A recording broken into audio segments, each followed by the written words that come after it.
Tonight, the race is starting off. They're interviewing Denny. I think it's going to be a great race, one of the best races to be seen all year, especially like after a slump. Coke was great, but I think this is going to be even better. I think Tyler Reddick will win, and I think Prime will have another good, excellent coverage. All right, so this is it's Monday after the race. I watched the race last night. How I have my thoughts, and I thought it would be a good race. There was 3 lanes going in. I thought with 3 lanes there'd be a lot of passing, a lot of comers and goers. With the concrete, I thought the tires would wear out a lot more, but no, it was a bad race. Not a lot of passing. Blaney couldn't even get around lap cars, whether that was mitigating tires or, whatever that is. It's still not good if the leader can't pass cars that he's already lapped, like laps down cars. That's pretty bad. Also, this is about time for Blaney. He's really not been struggling per se. It's more been just not getting the finishes. He's up there in laps led. He's up there in points. He just hasn't gotten that win. He hasn't put the whole race together. And it's good to see him do that. He did it, and he did it very convincingly. We always know he's good on the long run. We know that's just how he's going to build his car. So you definitely saw that coming out later in the race. He was getting better and better. And then on the long run, he really showed out, especially at the end. There was no caution. I mean, the last stage went caution-free, I think. So it really played to his benefit. The pit crew did what they're supposed to. And that pit crew has really also turned around. I think Prime mentioned something about how they were in the 20s. They made one change. And now they're one of the best pit crews in the garage. So that's very inspiring. And I think that team's looking for a good summer. I think they're really going to turn it around. I mean, they're fast at almost every track there is. It's just they haven't gotten the finishes. And being still where they are, I think they're really going to have a good year. And just this one win, I think, is going to be first of many. And then also, Carson, another story in the race was Carson Oostvaar. He obviously very early on really just kind of got into the back of Stenhouse. I don't know. I honestly think it was just very much an accident. Like, if it was anyone else, we might not blink an eye. We'd just say, oh, he didn't realize Stenhouse was checking up as much as he was in the corner. But being Hocevar, you look at it a different way. He has that history that makes you look at him with a magnified glass. I mean, you don't look at him like every other racer.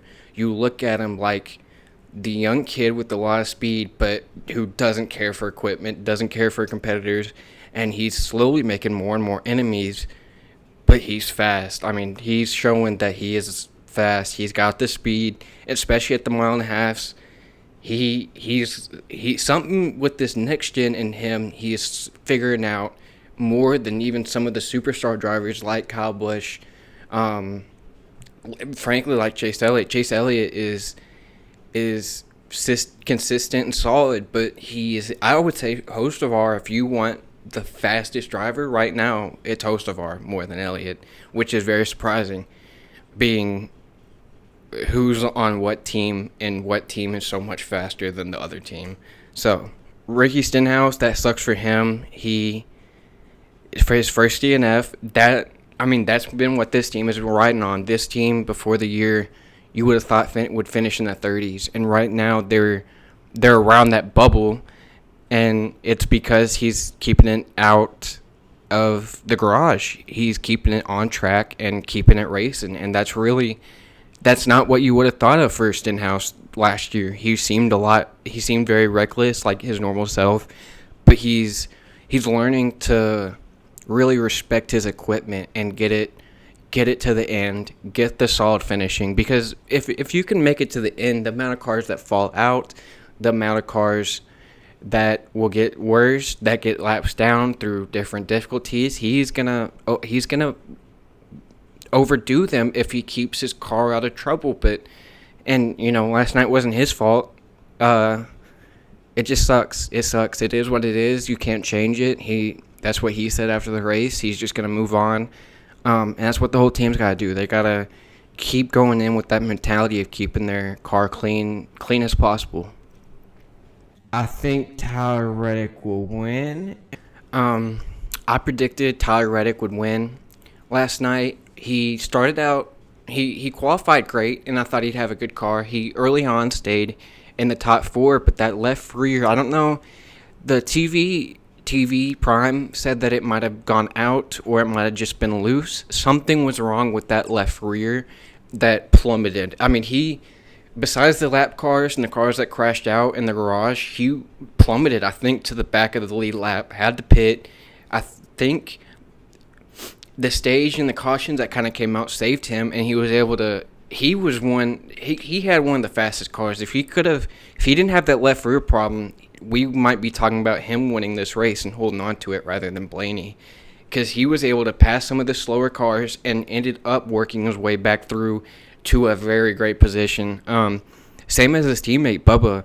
He had that pit lane penalty, sunk him in the very beginning, but both of them worked to get to the front. I mean, they just passed cars slowly, kept their nose clean, and just through pit cycles, through being a faster car, they worked their way up and got a great position. 2311 as a whole really needed that.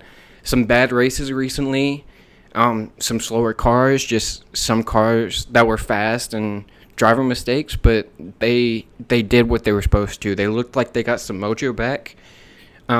Someone also that looked like they got their mojo back was Kyle Larson. He had one of the worst weeks possible with the most hype that he could have had coming into Indy. That weekend was a dud. I mean, to crash out of both races. Indy, he wouldn't have finished it. He would have had to get out the car, either retire it or come on, if possible. I don't know the Indy rules, if he would have hopped in. But it really showed on the Scott McLaughlin lap when he gave him the thumbs up. I mean, and how he's apologized to that. It really shows that got to him, knowing that the rain was there, knowing that he had to wait and probably leave the car before the race was done, probably really irked him. And then to end up crashing out and then get to the Coke, start leading it, and then crash out of that one. You can't have a worse week, but Kyle Larson yet again shows that he has one of the best minds at just forgetting. I mean, he really forgets all the bad times, and he just gets back to winning. I mean, he didn't win. He gets back to driving better. He started last night. Qualifying was horrible. After last weekend, he hoped to come in, have a good practice, have a good qualifying, and he did not. It was bad. But he spent all night, all 400 miles working his way back to the front, and he did. He had a great finishing, and hopefully he has that mojo back to now be in the front. With the summer coming back, hopefully he can just clear his mind from May, move on, get back into his sprint car, get back into what he feels comfortable with, and win. He just needs to start winning, and if he can win, he having his playoff points now from not bailing of the Coke 600. He has his playoff points. He's been great all year. He just needs to get some mojo back before the playoffs, and he could be a two-time champion by the end of the season. I think about that a lot. He has one of the best chances right now, maybe the best chance with how fast he's really looked early on.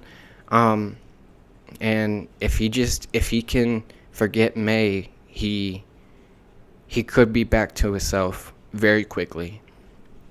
And then also another driver that had a good finish in, not necessarily it hasn't necessarily been his fault for the finishes.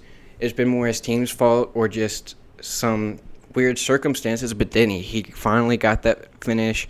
He seems like he's led almost every race in the past couple weeks, but either his gas changer not getting it on all the way, spilling it everywhere, having to make him come back down pit lane. Whether it's that or him making a mistake behind the wheel or just any other circumstance, he has been kept out of having a great finish. And this week he really put it together. It wasn't the win like he looked like he could have had early on, but I think he probably wasn't upset with this outcome, especially, worrying about his baby on the way.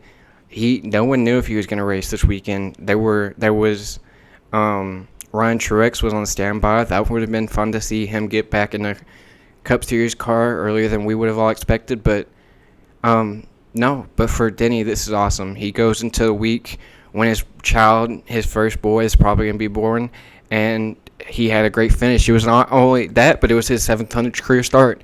When drivers doing their 700th race, this has been the best position we've seen out of all of them. I know Prime put that thing up, the graphic, and Jeff Gordon was the best in 2013 on his 700 start, getting third, and Denny matched that, so he's now on the leaderboards. And he can still win a championship. He is still winning at a very high rate. His pit crew's great. They've had their blunders recently, but they won him some races too. They won him Darlington. It's just the ups and downs of racing. That's how it is. And he got an up last night, so he might be back on the upswing, just like 2311, his team, and just like maybe Kyle Larson is. So that's the Nashville race. I'll give it a 4 out of 10 on a racing meter.